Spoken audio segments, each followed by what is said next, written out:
Thailand is not okay.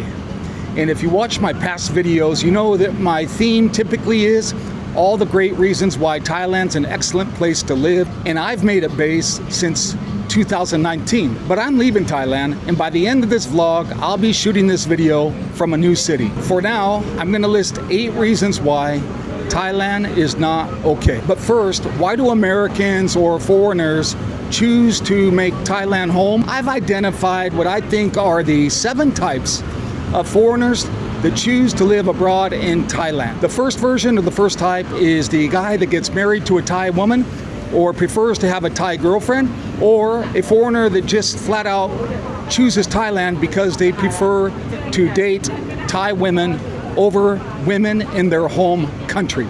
The second is what I call the $1,500 a month foreigner, and that could be the English teacher, it could be the pensioner, or it could be the Chiang Mai digital nomad.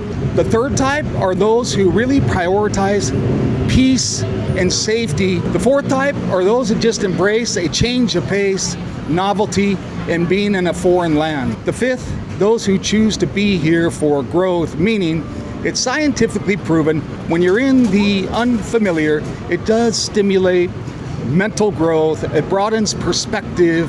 The sixth type is what I would call the part-timer. They choose their home country 6 months or more out of the year. And then the seventh type would be what you could call the digital nomad of Chiang Mai. So the question for you is, which of those 7 types are you? I think for me, I'm more or less number 3 and number 5, but I'm transitioning to number 6.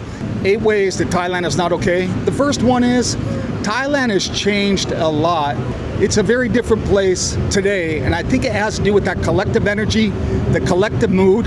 And if you look at what's going on in Thailand right now, the household stress has gotten difficult. Inflation. Prices have risen quite dramatically, or the cost of living. Household debt, I believe it's the highest in Asia.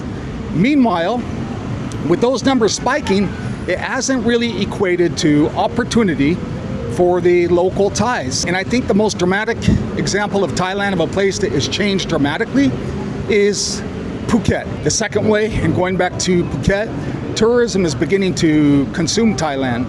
And Phuket might be the warning for the rest of Thailand. Thailand increasingly attracts people seeking low costs, permissiveness, or escape, but not necessarily cultural engagement. Reason number 3, unpredictability. Transparency International gave Thailand 33 out of 100 points, ranking it 116th in its 2025 Corruption Perception Index.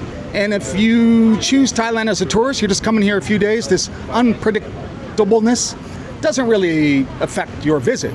But when you start living here long term, it does, because it starts to feel like a constant guessing game. Business requires confidence that rules will remain stable, and they don't. The larger problem may not only be corruption, but it is really the unpredictability. Frontline staff may lack the authority, managers may be inaccessible, complaints rarely create an immediate remedy, weak consumer recourse, refunds, contracts, and service disputes can become exercises in persistence and drag out to the point where you just give up. And lastly, your time has little institutional value. You're going to be burdened with more documents, more visits, more waiting, more contradictory answers, and few consequences when the system wastes your time. Reason number 4, falling behind in the age of AI. Although you have all this upscale shopping and restaurants, it just feels a little bit empty. Vibrant tech culture does not appear by accident. It's usually reflective of the underlying foundation of the culture that rewards openness, trust between people. You have trust in the systems. You don't feel like you're going to get cheated. You're very pay it forward in the mindset, and you're very open to working with new in other cultures than your own. And you have progress in countries that are committed to tech, to removing friction, paperwork, and streamlining the processes. The 5th way that Thailand is not okay is it's low in modern culture. Yeah, it's rich when it comes to traditions and festivals, but it's very weak when you compare it to cities like New York in regard to art and museums or academic culture where universities can become a area for debate. There's no startup culture in Thailand when you compare it to true startup places like the US or the Bay Area or New York. You just have nothing like that in Thailand. It's not a sport country, so you don't really have a professional sports culture. You go to a professional football or soccer match here, you feel like you're in a high school game back home. It's a little bit distracting or deceptive when you arrive here because you see all these modern malls that are clean and people are polite and they're not having the issues that you see at malls, say, in the West. But that's no replacement for museums, academic culture, theater. That's what starts to feel missing after a while. You don't get that kind of modern culture. The sixth way is what I call diminishing trade-offs. Thailand is not the same place it was 6 years ago. It's changed a lot. So the trade-offs are just starting to adjust. And what am I giving up by staying in a country like Thailand when it comes to where I'm prioritizing growth, where I'm prioritizing business and opportunity? And I think this point really has to do more with one's own expectations and kind of personal awareness. What do I mean? For example, if you just want to be near the beach, drink Chong beer and live a chill life, you probably aren't going to notice these things as much. For me, there are starting to be some things that are just making me feel like the trade-offs are diminishing. A few of them are, for example, poor environmental quality in regard to air, and also it's just a lot hotter now. It just feels more uncomfortable. It makes me want to be indoors almost year-round. The rains are getting more severe. You're getting more flooding. Other things that start to make the trade-offs start to diminish. That is, there's very little urgency.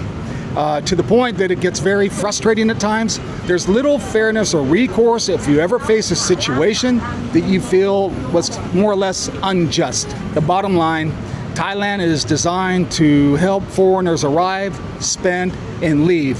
It's not really designed to give us a sense of belonging and make us feel like we are stakeholders in the community. The seventh way that Thailand's not okay is the hassle. How would I describe this? Do you ever have those moments where you just say, my God, how did this happen? How did we arrive at this moment?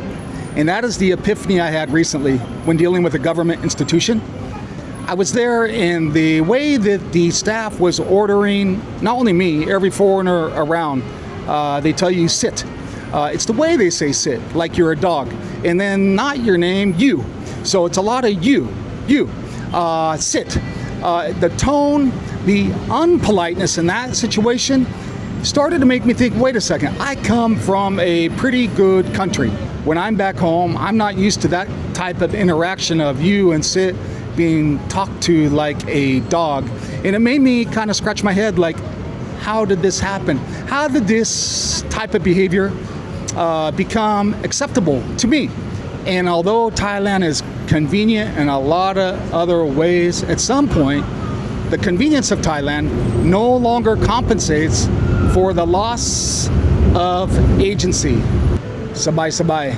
It's great until it is not. And I think one thing that really pulled me into Thailand initially was sabai sabai. So easygoing, so polite. Everyone treats each other with kindness, politeness. The good mornings that are regular in Thailand and less common back home when I get to the US. So that level of comfort that comes from sabai sabai is refreshing. And it has been refreshing for me since 2019. As a matter of fact, I feel like it's made me better in a lot of ways. I'm more patient. I feel like I have more awareness now. I feel like I'm a kinder person. I have to ask myself, what am I giving up by staying in Thailand? And what happens when, for me, my professional ambition outweighs comfort or that sabai sabai lifestyle? And after being here long enough, there are things that we have back home that are missing from Thailand. For example, environmental quality. I miss blue skies. the dignity of being treated like a community member or a stakeholder rather than always an outsider, always a what they call farang. Diversity of the U.S., all the multicultural dignity. What I mean by that is going into any institution in Thailand, whether it's a bank, transportation, or immigration. Freedom of speech, consumer protection, food standards, and having a certain level of confidence of how and where it is sourced. I love the people of Thailand. I love the culture. I love all the ease and convenience, safety, security, the politeness that us foreigners typically are drawn to Thailand for. But I'm leaving. I'm leaving Thailand. Can you guess where to next? For the last couple minutes of this vlog, I'm going to transition to my new location. I said I was going to end this video from a new city, and here I am, Ho Chi Minh City, Vietnam, aka Saigon. It doesn't mean my Thailand theme content is ending. I have a lot of videos still coming about Thailand, but for now I'm spending a few weeks in Vietnam to explore it, because the buzz is, if you go to YouTube, is that a lot of expats are leaving Thailand to come to Vietnam. So I'm starting here in Saigon. I'm going to do some comparison videos between Saigon and Bangkok, Thailand, Vietnam, check out other destinations in Vietnam.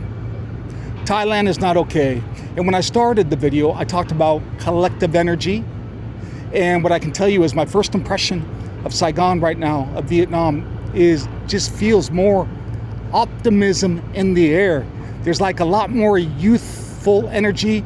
It feels like a lot more hustle energy compared to what I feel back in Thailand, which is, I feel like there's just a lot of fatigue amongst the general population and a lot of just tourism fatigue, and maybe economically, because UOB, the bank, does have what they call the Consumer Sentiment Index, I believe, and they rank Vietnam the highest in Southeast Asia right now, 67. Thailand's at the bottom, 47. And I think that index is reflective of what is really going on in both countries, at least from what I'm experiencing so far being in Vietnam. I shared a lot of statistics and kind of little info tidbits. All the sources to those are in the description to this video if you want to see. The other index that is interesting, or the statistic, is growth. In Vietnam, I believe, is just around 8% right now. And Thailand has fallen to just over 2%.